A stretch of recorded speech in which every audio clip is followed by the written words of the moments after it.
Previously, we took the brand new Outcast 4S V2.5, put 6S into it, and this is how it went. Now, personally, I think that 6S might be a little bit too much for this truck. This is a really heavy battery and has a ton of power. In this video, we're gonna try something different. We're gonna put 5S in this truck. This is gonna be a little bit complicated, but I think we can make it work. This is the Spectrum Arrma 150 V2 ESC, and it is not 5S compatible, but I've got an idea that just might work. Now, if this doesn't work, I've got a couple other ESCs to try. One's a monster that might not fit in here, and then we've got kind of a wild card that you may never have even seen before. But first, let's see if we can make this one work. This is the battery we're gonna be using. It's a 4,500 milliamp hour 5S battery. I just got this for testing. There are better options out there, but they're pretty expensive. If this works out, I'll be getting one of those better batteries. So if we plug this in and turn it on, listen to how many beeps you get.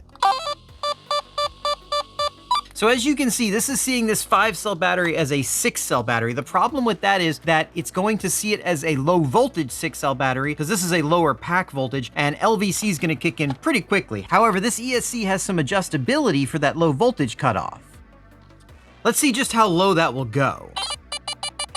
So if we go to the cutoff voltage, you can see the default is 3.5 volts per cell. Now that's not gonna work because at 3.5 volts per cell for a 6S battery, that's actually gonna be 4.2 volts per cell for a 5S battery, which means that this fully charged 5S battery is gonna show low voltage immediately. Let's see what other options we have. So we can go all the way up to 3.7 volts per cell, but we can go down to 3.2 volts per cell. That gives us about 3.85 volts per cell on 5S. Technically, that would be about 50% discharged, but I don't know how accurate this is, and it might end up a bit lower than that, so we might be able to get away with it. That being said, there's only one way to find out. Let's get this battery put in, take it out, see how it performs, and see just how far it drains before we hit low voltage cutoff. Before we go bash, there's a couple things I want to do with this brand new LiPo. The first one is I want to get an idea of its overall health. To do that, we're going to use this dedicated LiPo ESR meter. This is probably the most accurate way to read the ESR of one of these LiPos that's available to people like you and me. So we've got it plugged into the LiPo dyno, and we can see here that we've got a true 17C with approximately 75 amps available from each cell. That may sound really low to you, but it's not. That's actually pretty average for a battery like this. These numbers on these batteries are a massive lie. For a generic battery that you get on Amazon, these are the numbers you're gonna get. You can see here we've got around 5 milliohms per cell. Now, if you wanna know more about these batteries, how to evaluate them, maintain them, know when to get rid of them, and how to get rid of them, make sure you get subscribed because we got a video coming really soon about that, including how to make your own LiPo discharger for less than $10. That's awesome and foolproof. The second thing I want to do with this battery addresses two problems. One, this is a soft pack and not the best for bashing. And two, it's absolutely swimming in this battery compartment. To address both of those, I'm going to do something I've never done before. This might end up being stupid, but it might end up being awesome. I've got some thin closed cell foam and some thick heat shrink tubing, and we're going to put those two together on this battery. Now what I want to do is just give this a single wrap of this closed cell foam, and then we're going to heat shrink over it and see how that works out. I'm actually using the cutting mat as a cutting mat. If you've never seen this big heat shrink before, prepare to be amazed. Always starts out really ugly.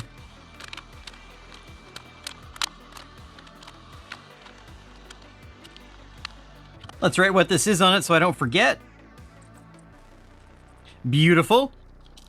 Okay, I think this foam might end up being outside of if it's stupid and it works and just ends up being stupid, but let's go find out. We got 37 on 4S, 50 on 6S. Let's see what we can do on 5S.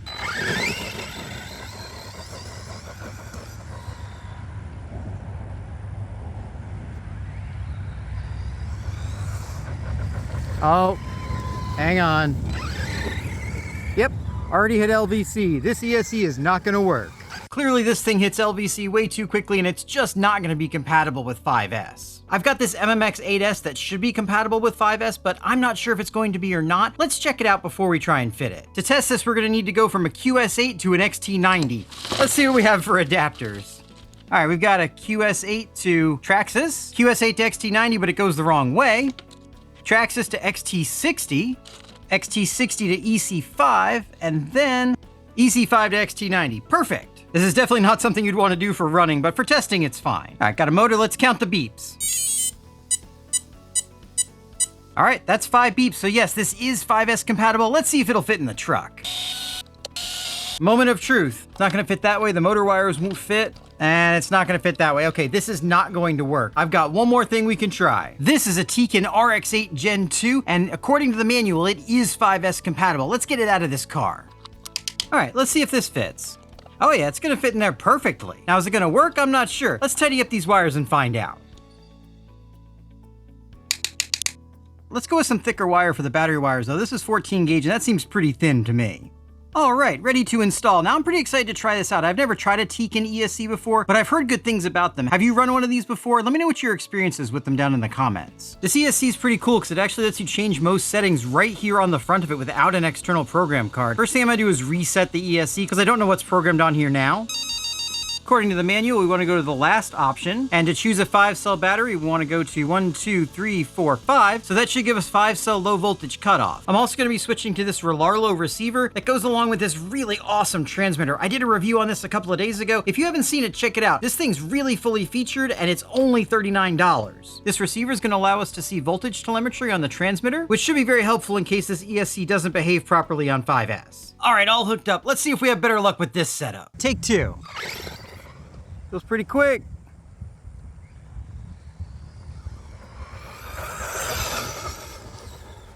Just about full throttle. One more pass.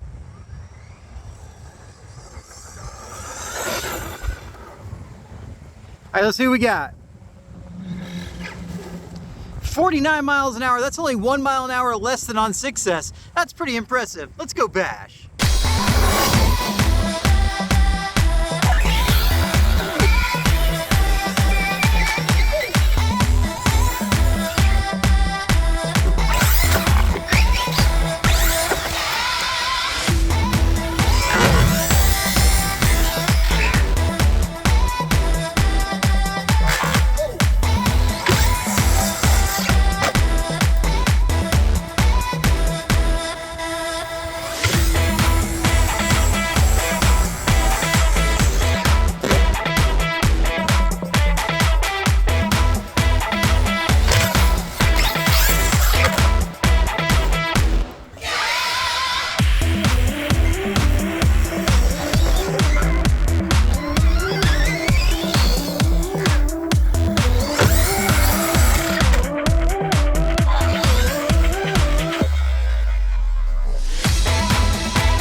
Well guys, I finally broke it, but man, 5S is absolutely awesome. This thing is just about as fast on 5S as it is on 6S, which makes sense because the limitation really is this thing wanting to wheelie, not the amount of power that it has. It's lighter on 5S, it is just as bashable and just as awesome doing stunts, and I think 5S really is the sweet spot for this car. That being said, whereas this Tekin ESC did very well, it's not ideal for this setup. It's not waterproof, and I don't think this thing's really designed to run sensorless. It's not that smooth. However, there's a new option that is compatible with 5S and is very cheap and very good, and that is the 8BL150 G2 from Hobbywing. If you're interested in finding out more information about that $40 transmitter or that Hobbywing ESC, check out these videos.